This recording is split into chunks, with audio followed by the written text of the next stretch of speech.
National conference ने alcohol के हवाले से अगर याद हो इस शख्स को अगर याद हो, हमने कैंपेनिंग के दौरान ये ज़रूर कहा है कि जो ये दुकानें खोली गई हम ये बंद कराएंगे, वाइन शॉप जो खोले गए ये बंद कराएंगे, हम इस पर पाबंदी लगाएंगे, इसको रेगुलेट किया जाएगा, पाबंदी लगाई जाएगी, लोकल्स के लिए बंद होगा।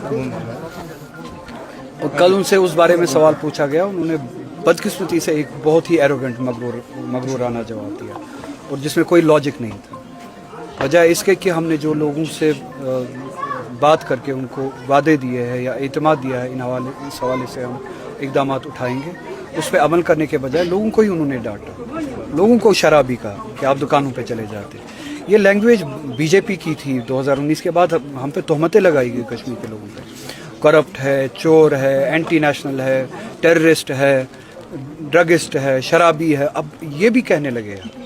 जिस चीफ मिनिस्टर को हमने खुद बनाया, कश्मीर के लोगों ने, जम्मू के लोगों ने, ताकि इन बिद्दतों से लड़े और कश्मीर के लोगों के, जम्मू के लोगों की इन टैगिंग्स के खिलाफ लड़े, वही अब कश्मीरियों पे टैग लगा रहे हैं, वही अब लोगों पे टैग लगा रहे हैं और वही वो एरोगेंट तरीका दिखा रहे हैं जिनको इस एरोगेंस के खिलाफ लड़ने के लिए लोगों ने वोट दिया था। तो कल का ये जवाब जो था, उनका जो जवाब था, वो पहला हमने जो इलेक्शन कैंपेनिंग के दौरान कहा है उसके खिलाफ था, उसूल के खिलाफ था, अनएथिकल था, एरोगेंट था और इलॉजिकल था। सर, जो आज आपसे मिलने जा रहे हैं तो उसके हवाले से वो होम मिनिस्टर से मिलने, तो उसके हवाले से बताइए क्या उम्मीद है? आपको क्या लगता है रातों रात स्टेट में? मुझे इंतज़ार है किस दिन ये चीफ मिनिस्टर जो है, जो मैंडेट इन्हें मिला है, स्टेट के जो प्रोटेक्शंस थे 370 के हवाले से, उनकी वापसी के लिए कब ये होम मिनिस्टर से मिले। मुझे इंतज़ार है क्योंकि लोगों ने वोट उसके लिए दिया। सर, अगर स्टेट हुड की वापसी के लिए वोट देना होता तो जम्मू कश्मीर के लोगों ने बीजेपी को वोट दिया होता, बीजेपी के एलाइज अपनी पार्टी पीसी को वोट दिया होता, उनको वोट दिया होता, क्योंकि उन्होंने भी कहा था कि हम, बीजेपी ने भी कहा था कि हम स्टेट हुड वापस, मगर हमने ये कहा कि हम कॉन्स्टिट्यूशनल प्रोटेक्शन वापस लाएंगे। और मुझे नहीं लगता, उसके बावजूद भी मुझे नहीं लगता कि स्टेट हुड के हद तक भी ये कोई बात करते हैं उनसे। अगर साहब जो मंशियात से वाबस्ता लोग हैं उनकी प्रॉपर्टी को जमीन बोझ किया जा रहा है, तो उसके हवाले से कही मैंने परसों ही इस बारे में बात कही कि माइनॉरिटीज़ में बिलखुसूस मुसलमान, पूरे हिंदुस्तान में प्रोफाइलिंग की जाती है। यूपी से ये सब शुरू हुआ, मुझे लगता है कि बंगाल तक भी पहुंचेगा। बहुत सारी स्टेट्स में आपने देखा होगा, असम में देखा होगा, दूसरी रियासतों में भी आपने देखा होगा। बहाने पे ही लोगों के घरों को बुलडोज किया जाता है। अगर किसी ने जुर्म किया भी हो, उस जुर्म की सज़ा उस मुजरिम को मिलनी चाहिए।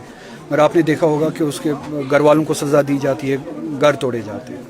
और वही एक्स्ट्रा जुडिशल जो इक़दाम है, सज़ा जो है, वो अब कश्मीर में भी लागू की गई है। बुलडोज़र इससे पहले भी चलाए गए, अब कल तक दूसरे एंटी नेशनल नाम पे बुलडोज़र चलाए जाते थे या किसी और नाम पे बुलडोज़र चलाए जाते हैं।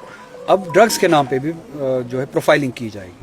हम ड्रग्स के बिल्कुल ख़िलाफ़ हैं। हम चाहते हैं कि ड्रग्स के ख़िलाफ़ लड़ाई लड़ी जाए, संजीदा लड़ाई लड़ी जाए, और उन ऑफिसर्स को भी सज़ा दी जाए जिनके जुरिस्डिक्शन में ड्रग्स आते हैं। उस एलजी को भी सज़ा दी जाए, वाइस रॉय को, जिसके आने के बाद ड्रग्स में इजाफा हुआ यहाँ पे। क्योंकि law and order, police, security forces, intelligence, सब कुछ इनके हाथ में, और इनकी मालूमात के बगैर ड्रग्स का कश्मीर में आना नामुमकिन है। अगर इनके होते हुए ये सब कुछ बढ़ रहा है तो ये भी सज़ा है, इनको भी सज़ा मिलनी चाहिए। जो ड्रग लाते हैं, जो ड्रग्स बेचते हैं, उनको भी सज़ा मिलनी चाहिए।